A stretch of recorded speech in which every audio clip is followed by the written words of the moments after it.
బంగారం వెండి అమ్మకాలలో తరతరాల నమ్మకానికి నాణ్యతకు పెట్టింది పేరు శ్రీ ధనలక్ష్మి జ్యువెలరీ. శ్రీ దాడిశెట్టి నరసయ్య గారి ఆశయాలే పునాదిగా వారి మనవడు దాడిశెట్టి నరసయ్య సన్ ఆఫ్ విష్ణు చక్రంచే తుడిలో మొట్టమొదటి BAS hall mark mega AC showroom ప్రారంభం. అందమైన చేత అందుబాటు ధరలు అందరూ మెచ్చే అందరికీ నచ్చే ఎన్నో వెరైటీలతో మీకు ఆహ్వానం పలుకుతోంది Shri Dhanalakshmi jewellery, main road Tuni. నమస్తే, welcome to my media news. నేను కళ్యాణి. మహాత్మా గాంధీ జయంతి సందర్భంగా అక్టోబర్ 2న స్వచ్ఛ భారత్ దివాస్ కార్యక్రమాన్ని పురస్కరించుకుని సెప్టెంబర్ 17 నుంచి అక్టోబర్ 2వ తేదీ వరకు 15 రోజుల పాటు స్వచ్ఛతా కార్యక్రమాలు నిర్వహిస్తున్నారు. ఇందులో భాగంగా మండల కేంద్రమైన కోరుకొండలో ఎంపీపీ ఉల్లి సూర్యకుమారి బుజ్జిబాబు ఆధ్వర్యంలో మంగళవారం ర్యాలీ నిర్వహించి మానవహారంగా ఏర్పడి ప్రతిజ్ఞ చేశారు. స్వచ్ఛతా కార్యక్రమంలో యువత భాగస్వామ్యంతో విజయవంతం చేద్దామని అవగాహన కల్పిస్తూ ర్యాలీ సాగింది.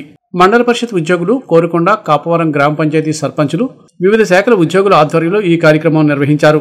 శానిటేషన్ డ్రైవ్ ద్వారా ఒక సందేశం ఇవ్వడం ద్వారా ప్రజల్లో చైతన్యం తీసుకుని రావాలని, సాలిడ్ వేస్ట్ మేనేజ్మెంట్ షెడ్స్ పునర్వ్యవస్థీకరణ కోసం చర్యలు తీసుకోవాలని సూచించారు. పరిశుభ్రతపై మెగా డ్రైవ్ కార్యక్రమం నిర్వహించారు. ఈ కార్యక్రమంలో ఎంపీపీ ఉల్లి సూర్యకుమారి, కోరుకొండ గ్రామ సర్పంచ్ కర్రి లక్ష్మీ సరోజ, వీర గణేష్, కాపవరం గ్రామ సర్పంచ్ జూజుల రాము, తెలుగుదేశం పార్టీ సీనియర్ నాయకులు తెలగంశెట్టి శ్రీను, మండల పరిషత్ పరిపాలనాధికారి Punyamurthula Krishnamurthy, RWS JE Satish, EOPRD Maheshwar Pratap, Brahmaramma, Janasena నాయకులు ఆకుల ఆదిత్య, గ్రామ పంచాయతీ కార్యదర్శి రమేష్ బాబు, అన్వర్, వివిధ శాఖల సిబ్బంది పాల్గొన్నారు. మరి ఈరోజు కాపువరం, కోరుకొండ గ్రామాలలో స్వచ్ఛతా హీ సేవా కార్యక్రమం ర్యాలీని నిర్వహించడం జరిగింది. మరి దీంట్లో భాగం ఏంటంటే ప్రజలను చైతన్యవంతం చేస్తూ పారిశుద్ధ్యంలో ముందు అడుగు వేస్తూ ఎవరి కాళ్ళు మన ఇంట్లో మనం ఎంత అయితే శుభ్రంగా ఉంటామో అలాగే వీధుల్లోనూ గ్రామాల్లోనూ కూడా శుభ్రతను పాటించమని ప్రజలను చైతన్యవంతం చేయటం కోసం ఈ ర్యాలీ నిర్వహించడం జరిగింది. మరి అందులో కొంతమంది నాయకులు, ప్రజలు, అలాగే అధికారులు అందరూ కూడా పాల్గొనడం జరిగింది. మరి అలాగే దీని ఆలోచన ఏంటంటే ప్రజల్లో చైతన్యం తీసుకురావాలి.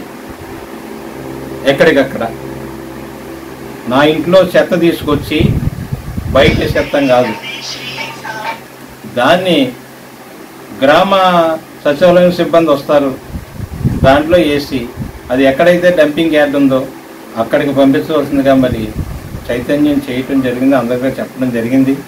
అదేవిధంగా ప్రతి ఊరు, ప్రతి గ్రామం, అలాగే ప్రతి మండలం, ప్రతి నియోజకవర్గం, ప్రతి రాష్ట్రం, అన్ని రాష్ట్రాలు, మన దేశంలోనే అందరూ సమిష్టిగా ఈ పని చేస్తే ఏదైనా విజయం సాధించగలం అనేసి సందర్భంగా మీకు నేను తెలియజేసుకుంటున్నాను.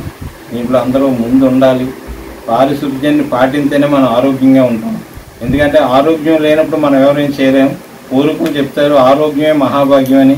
మీరు ఒకటి గమనించాలి, మనం ఒక్కరోజు స్నానం చేయకపోతే రెండో రోజున మనమే ఉండలేము. మనం ఎవరి పక్కన కూర్చుంటే వాళ్ళు కూడా లేచిపోయే పరిస్థితి ఉంటుంది. అలాగే మన వీధులని, మన గ్రామాలని కాపాడుకోవాల్సిన బాధ్యత మన మీద ఉందనేసి ఈ సందర్భంగా మీకు నేను తెలియజేసుకుంటాను.